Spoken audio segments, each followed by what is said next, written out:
خاتم انتظار شاہین روایتی حریف پر جھپٹنے کو تیار۔ آج ہوگی چوکوں اور چھکوں کی بھرمار۔ ICC T20 ورلڈ کپ کا سب سے بڑا ٹاکرا میلبرن میں شیڈول۔ پاکستان اور بھارت دوپہر 1 بجے مد مقابل ہوں گے۔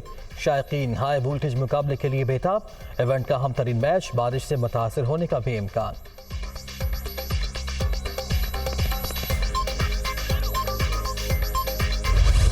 توشہ خانہ کیس کے فیصلے نے عمران خان کو سرٹیفائیڈ چور اور جھوٹا ثابت کر دیا، مگر یہ خوشی کا لمحہ نہیں، عبرت کا مقام ہے۔ دوست ممالک سے ملنے والے تحائف بیچنے والے ملک کی بدنامی کا سبب بنے، دوسروں کو ڈاکو اور لٹیرے کہنے والے خود بے نقاب ہو گئے۔ موجودہ چیف الیکشن کمشنر کا نام انہوں نے ہی تجویز کیا تھا۔ کرپٹ پریکٹس کے جرم میں نااہل ہونے والے بدترین دھاندلی کر کے اقتدار میں آئے تھے۔ 4 سال احتساب کا جھوٹا نعرہ لگا کر عوام کو بے وقوف بنایا گیا۔ اب قانون اپنا راستہ بنائے گا۔ یہ ملک دھرنوں اور لانگ مارچ کے لیے نہیں بنا۔ نیازی اینڈ کمپنی کو اسلام آباد میں نہیں گھسنے دیں گے۔ الیکشن ابھی 11 ماہ دور ہے، ہم ڈٹ کر مقابلہ کریں گے۔ وزیر اعظم شہباز شریف۔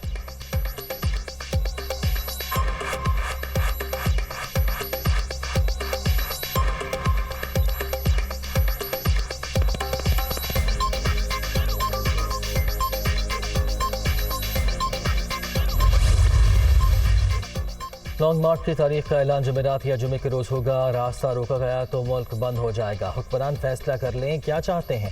ضمنی الیکشن ہارنے والے عام انتخابات نہیں کرائیں گے۔ عوام حقیقی آزادی کی تحریک کے لیے بےتاب ہیں۔ میری گرفتاری بھی انہیں روک نہیں سکے گی۔ بیک ڈور مذاکرات ہوتے رہتے ہیں، بات چیت کا کوئی نتیجہ نظر نہیں آ رہا۔ یہ جمہوری لوگ نہیں، مشکل وقت آتے ہی ملک سے باہر بھاگ جاتے ہیں۔ عمران خان کی پریس کانفرنس۔ اعظم سواتی پر تشدد کی مذمت، سپریم کورٹ سے آج خود نوٹس کی اپیل۔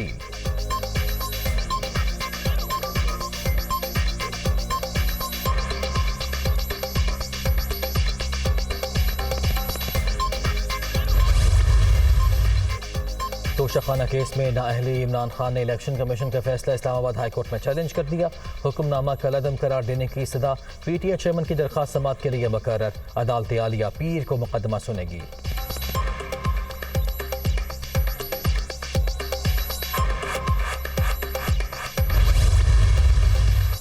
عمران خان کی نااہلی کے خلاف پنجاب اسمبلی میں مذمتی قرارداد منظور۔ الیکشن کمیشن کا فیصلہ بدنیتی پر مبنی قرار۔ چیف الیکشن کمشنر کو فوری طور پر عہدے سے ہٹانے کا مطالبہ۔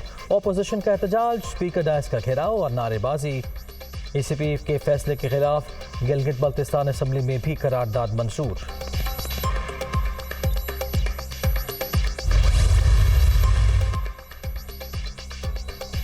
الیکشن کمیشن آفس کے باہر شاہنواز راجہ پر حملہ۔ اسلام آباد کے تھانہ سیکریٹریٹ میں مقدمہ درج۔ آنت جرم کے الزام میں عمران خان بھی نامزد۔ PTI چیئرمین کی نااہلی پر احتجاج کرنے والے PTI کی مقامی قیادت کے خلاف بھی سہالہ، شہزاد ٹاؤن سمیت دیگر تھانوں میں 8 پرچے کٹ گئے۔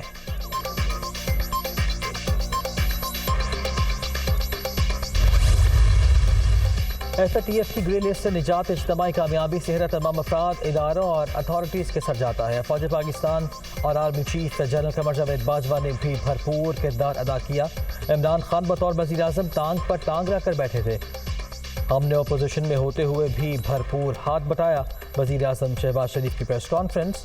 شہباز شریف کو اہم ترین کامیابی کے بعد مسائل حل ہونے کی امید۔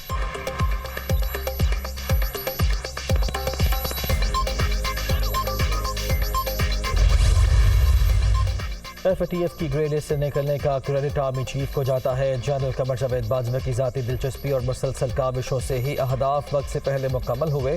قوم ان کی خدمات کو کبھی فراموش نہیں کر سکتی۔ پاکستان نے بین الاقوامی رسک بیسڈ اسٹریٹجی کی پاسداری کی روایت برقرار رکھی۔ وزیر اعلیٰ پنجاب چودھری پرویز الہی۔ مانی لانڈرنگ کے سدباب کے لیے تمام 7 نکات پر عمل درآمد۔ FATF کی تاریخ میں مثالی پیش رفت قرار۔